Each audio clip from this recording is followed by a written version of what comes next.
Would you say the single thing was for you to go and grab life by the bollocks and go for it? Because something had to spark that.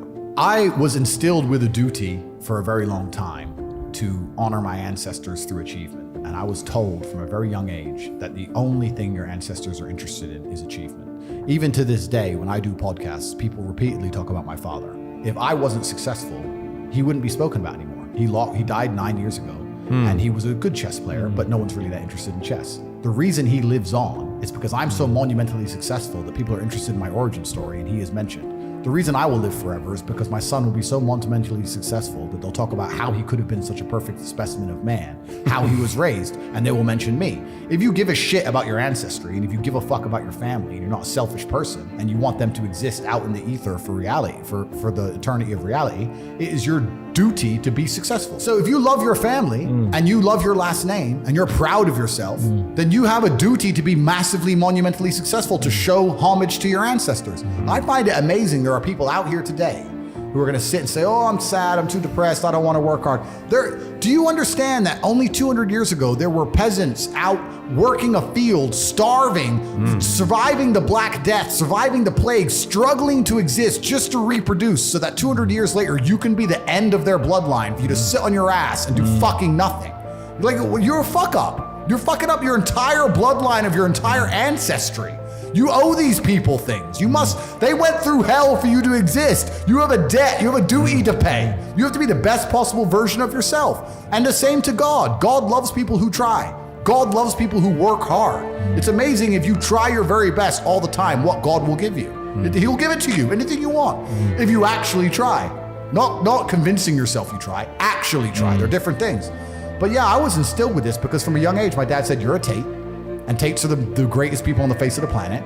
And there's gonna be a day I'm not here anymore, and they're gonna talk about me because of how fantastic you are. So go do your fucking job. And I said, yes, sir. And here I am. And I love the fact that when I was growing up, when my dad walked into a chess tournament, people were scared because his name was said, and they were fearful of his last name. And now people are fearful of the last name again because of me, and they will be again because of my son. And this is the beauty of life as a man. And one of the most terrifying but also gratifying things of life as a man is that we're all born relatively valueless. I don't think women are born that way. A woman, if she's born, especially if she's attractive, has an innate value. People just want her no matter what. But as a man, if you're not an important man, nobody gives a fuck about you, and they're never gonna care. So you have to build yourself from the ground up, and that's scary for a lot of people, but it's also a massive opportunity. You can decide if you want to be a famous musician, or a nice sensitive poet, or a painter, or a kickboxing world champion, or a businessman. You get to decide on all the different characters in the video game. You can choose, who do I want to be? And then if you actually try, you can become it.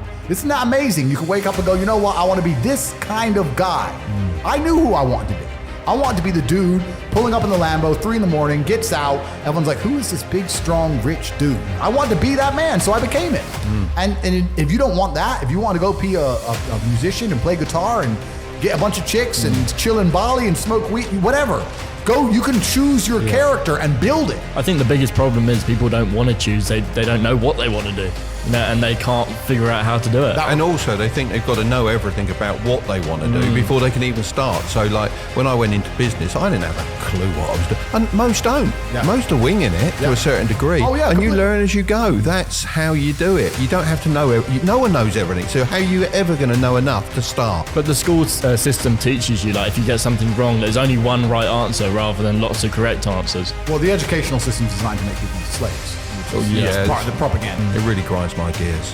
It's a massive waste of time. And so that's part of it. But you're right. And there's also some universal constants. Like a lot of people don't have the ability to understand the compounding effect of doing the right thing time after time. Even if you start a new business and you don't know what to do. I guarantee if you're always on time, if you're a builder and you're always on time, take the basic shit. Just be on time. Yeah. Over time, you may think, oh, I'm just on time, no one notices. Trust me, across 10 years, that's the difference between being a successful builder and not being a successful builder. I read a lot of emails, I get a lot of emails, a lot of messages, a lot of people are like, bro, I'm trying my best. And my answer is simply no, they're not. I really don't think they're trying their best.